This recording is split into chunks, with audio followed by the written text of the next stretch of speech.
Thank you very much indeed, and good afternoon to everyone, and thank you so much for inviting me. And I have to say that it is a great honour and privilege to be here, but also a great surprise to be able to speak to you in English and to know that you will actually, first of all, hear me, and second of all, understand me. What I want to do is to talk to you briefly for about 15 minutes. But what I'm really hoping for is that we can have some kind of a dialogue thereafter, because after all, I am here to learn as much as I am here also to speak to you. So when I was invited to visit Tokyo by the Speaker of the House of Councillors, I wanted very much to take the opportunity to visit other parts of Japan, and I'm delighted to be here in the City of Trees, as I think it's called. It's an honour to speak at Tohoku University, and I really do look forward to our dialogue, the questions after this short speech. I will, as have been very kindly introduced, cover 3 issues. First, I'll explain the role of the House of Lords in the United Kingdom. Then I want to focus on one particular issue for both our countries, which is gender equality, and in particular women's political engagement. I think it's an appropriate subject for here, the first Japanese university to admit women, and when the subject is central also to Prime Minister Abe's economic policy. And I'll conclude by touching upon the relationship between the United Kingdom and Japan.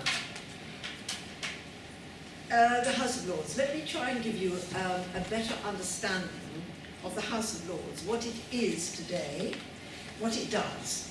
In many ways, we are similar to the House of Councillors. We are an upper house in a bicameral system with limited powers compared to those of the lower house. But the House of Lords is not an ideal institution, evolved to perfection. There is much that could and probably should be changed. The message I want to get across is that the House of Lords is an important part of our constitutional arrangement. It carries out valuable work, and as such is worth understanding. Though often ignored by the general public, the House of Lords can stir up very strong feelings in the press. Media describe the House of Lords in a stereotyped, as a stereotyped and out-of-date fashion. We're described as a house of aristocrats, which we're not in large part. They tell us we are simple spokesmen for political parties. We're tremendously rich and have bought our way into the House of Lords. We're old-fashioned and past it. Ancient, archaic and arcane. I hope this information has not made its way as far as Japan. We are not, I have to tell you, a 21st century version of Downton Abbey. So let me explain why it's important to understand what the upper house of a parliament actually does. In the last 100 years, the House has become stronger in holding the government to account. In 1900, all the members were hereditary peers, that is, men who had inherited their position through their family, with a handful of law lords, archbishops and bishops. All were men. The House sat 88 times that year, 1900. The average sitting lasted just under 2 hours, with an average of 70 members turning up. This is not a picture of a busy, well-attended or hard-working chamber. The first step on the path to the House of today was the Parliament Act of 1911. This act was the product of many years agitating to reform the House of Lords and to ensure the supremacy of the House of Commons. The Parliament Act means that under certain circumstances, legislation can become law without the agreement of the upper house, the House of Lords. The Act transformed the Lords' power of veto into simply one of delay. The primacy of the House of Commons was clearly defined. It's a similar model to that incorporated in your own constitution. For us, as for you, the lower house determines the government's budget, and the Prime Minister must command its confidence. However, your constitution also achieved what has often been attempted in the United Kingdom namely the replacement of the hereditary House of Peers, your Kizoku-in, with a democratically elected second chamber. Compared with Japan, we have had only minor reform. In 1958, the Life Peerages Act allowed people to be appointed to the House for their lives only. A life peer means what it says. You are a peer for your life. You don't pass it on to your children. One important and noteworthy effect of the Act was to allow women into the House for the first time, and I'll return to this in a little while. The most recent big change came in 1999 with the House of Lords Act, and this removed the majority of the hereditary peers, something like 643 members, from the House of Lords. These changes transformed the House by limiting its powers and radically altering its membership. The effect of the changes were many. For example, they transformed the House from a hereditary institution into an appointed one. They created more of a balance between the parties, making votes and government defeats more likely and less predictable than in the Commons. They gave the House a role that complements that of the Commons rather than rivals it. And, perhaps most importantly, they established a House where the majority of members are there because of what they have personally achieved, rather than due to the chance of births. I'd like to say a little more about this last point. The introduction of life peers has given the House a much greater diversity in its members' backgrounds. There is concern that those who stand for election in the House of Commons are frequently what we call career politicians, people who have only ever worked for political parties or other politicians. However, in the Lords, we now have members whose roots are in education, in local government, the arts, the sciences, medicine, the media, charities, academia, the law, trades unions, social and care services, and so on. And we have become much more effective. The extent to which a government has bent to the will of Parliament is always difficult to measure. Much of Parliament's work goes on behind the scenes. The same is obviously true here in Japan. However, one indication is the number of government defeats on votes. In the last 10 years, there have been 301 government defeats in the House of Lords. During the same period in the House of Commons, there were 12 defeats. Research suggests that just under half of government defeats in the House of Lords end up being partly or wholly accepted into legislation. Quite rightly, the House of Commons, as the primary elected chamber, can ultimately get its own way. But these figures do show that the Lords is a significant actor in the parliamentary process. So, the House of Commons is the battleground for majoritarian party politics. It's the place where elected members of Parliament represent their constituents' views and interests, where the different parties' programmes for government are pitted against one another. Frankly, it's the House of the more exciting political rough and tumble. The House of Lords, by contrast, has adopted the role of engaging in more issue-driven debate. Indeed, about 1/4 of our members are not even members of a political party. They are the so-called independents or crossbenchers. We are a revising, deliberating, and advising chamber. We are there to scrutinise government business in the light of our professional knowledge and experience.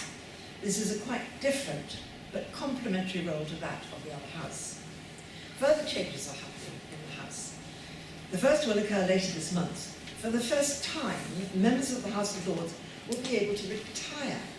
I mean, until recently, life peer meant that when you get elected or appointed to the House of Lords, you stay there until you die. Now we're going to allow some of our aged peers to retire, or even some of our younger peers to retire. For the first time, members of the House of Lords will be able to retire. A life period is no longer a life sentence. This may sound simple, but there are difficulties. How best to ensure that we keep those whose knowledge and expertise remains undimmed by age, while gently encouraging others to make retirement their last act of public service. Now, earlier I gave you some figures to illustrate what the House was like in 1922. What is it like today? In recent years, the House has sat for around 120 to 130 days per year, rather than the 88 days of 1922, with each sitting lasting about 6 or 7 hours instead of 2 hours. The average attendance per sitting is around 490 members instead of 17. So the House now sits more often, for much longer, and with far more members taking part. I'd like to pause for a minute and give you a little bit of background about why I'm there and what indeed I do. After I left university, I was originally an academic, and then I joined a small group setting up a research institute that focused on international aid and assistance. And our starting point for this day was a group really of about 5 or 6 postgraduates, postdoctoral people. Our starting point was the realization that however well-intentioned, humanitarian assistance too often provided the wrong aid to the wrong people at the wrong time. And we argued that applying scientific logic, we were all scientists, would help ensure that appropriate and timely help was given to those who most needed it.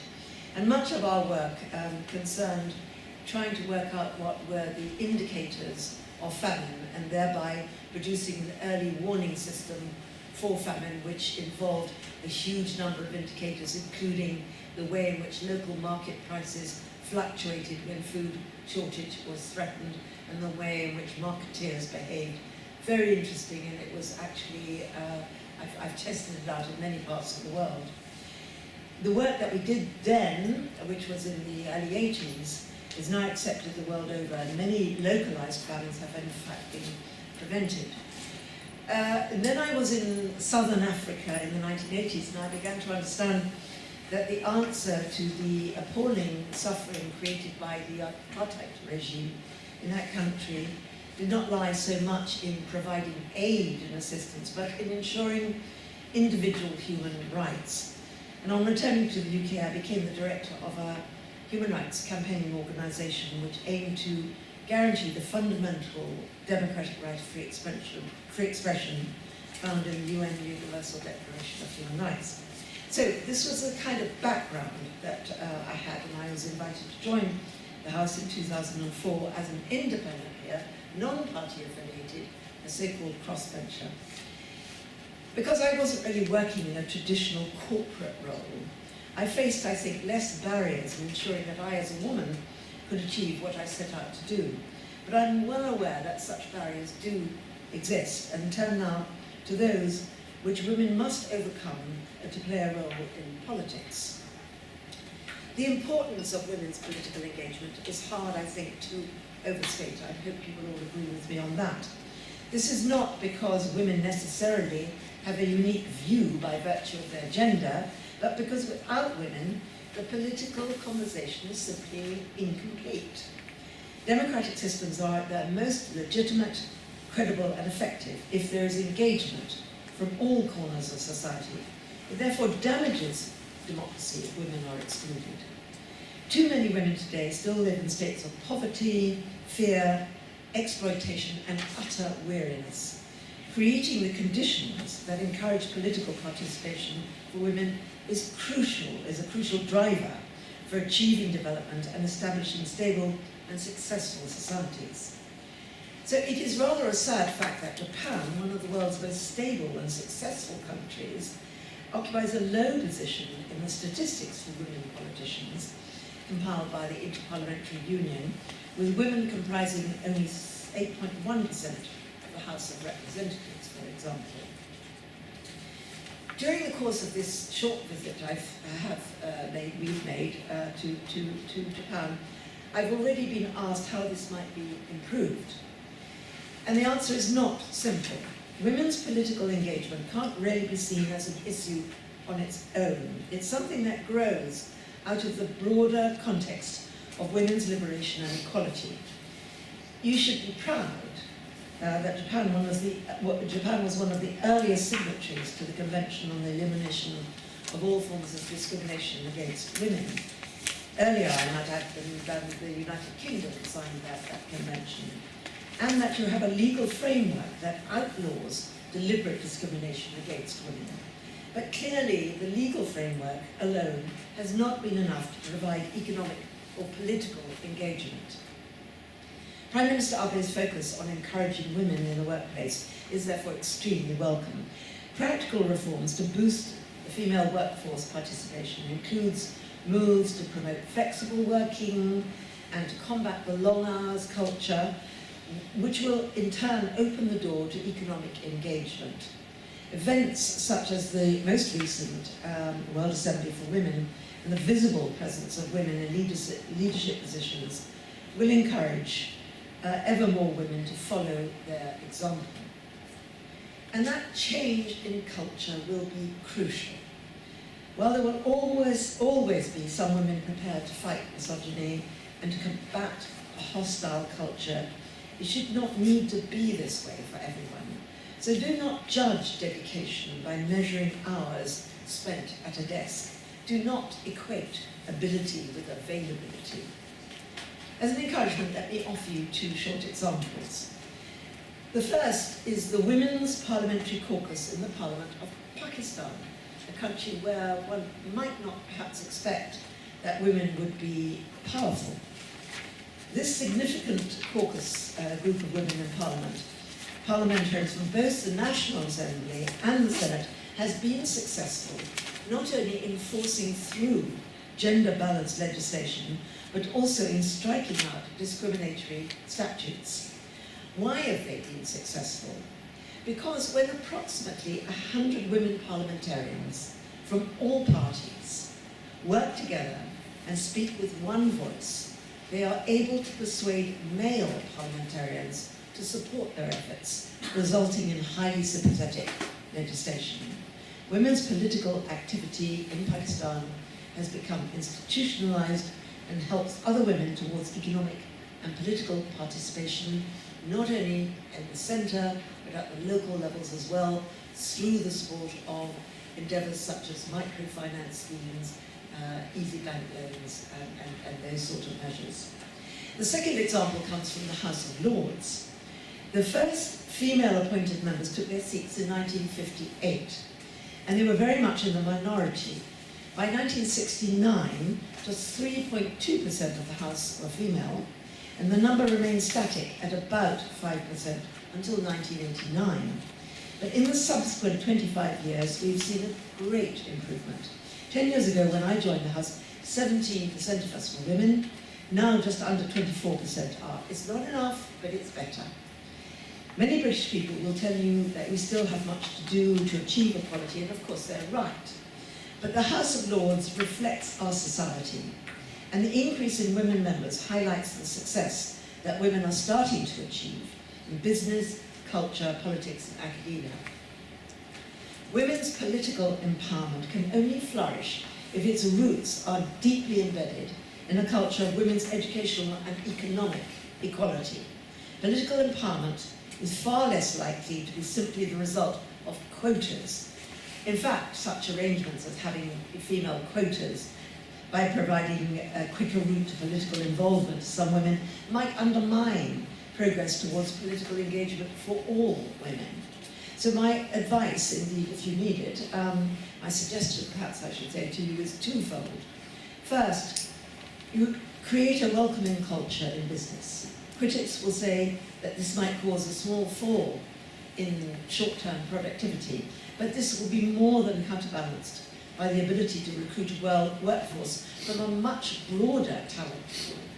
Second, and this is aimed at men and women here today, you as students, no one is going to do this for you.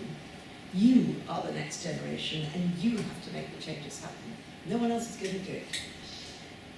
Join forces, network in order to create a critical mass, become parliamentarians and strike down legislation and a culture which is inimical to women. It's up to women to promote laws which allow women to be the driving force for economic growth, and it's up to women to persuade men that this is actually a good idea. Before finishing my remarks here today and taking your questions, I want to add my thoughts on the UK-Japan relationship, a relationship built on strong and long-standing foundations. Last year, we commemorated 400 years of official relations between our two countries, since the clove a ship of the East India Company arrived at Hirado. Our cooperation spans many issues, from mutual economic and commercial interests and joint efforts to promote international peace and security, to shared values and cultural and educational ties. Prosperity forms a vital part of these ties. The ship The Clove, journeyed to Japan to secure a new trade partner.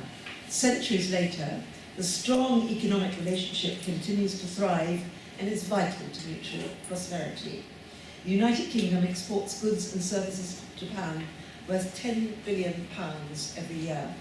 Japanese investment in the UK supports thousands of British jobs. In 2020, we look forward to a successful Tokyo Olympic and Paralympic Games. I can tell you that the London Games that we had in 2012 were remarkable. And for a month that summer, the atmosphere in London, including, I have to say, the weather, was joyful. I'm sure all of you will embrace your games and welcome the world in 6 years' time. And for them, we'll share the experiences also of the England and Japan Rugby World Cups, the UK in 2015 and Japan in 2019. And we're increasingly working together to promote our values, including on human rights, ending sexual violence and conflict, global development and climate change. And we share a belief in a bicameral parliamentary system, albeit with very different upper houses. So what I really hope I've done this afternoon is to give you a better idea of what the House of Lords is really like, what it's for and what it does. The House of Lords can trace its history back some 700 years. It's not an institution derived from first principles. If you were to create a second chamber from scratch, you wouldn't propose anything like the House of Lords. However, the House is, as a British constitutional historian has described it, a thing of utility, if not rationality. The Lords may seem distant from 21st century Japan, but as I've just demonstrated, it is in fact one of the many similarities between our countries. Don't underestimate the benefits of bicameralism, of scrutiny of government by informed parliamentarians, of a system which makes your government justify the actions they take on your behalf, and of a process that gives legislators a chance to draw breath and to think carefully, to think again, rather than rushing into legislation. You're a country renowned by your innovation, so don't, again, underestimate your ability to change the culture in business and in politics to encourage equity. The last 2 years have been a particularly significant time for the UK-Japan relationship.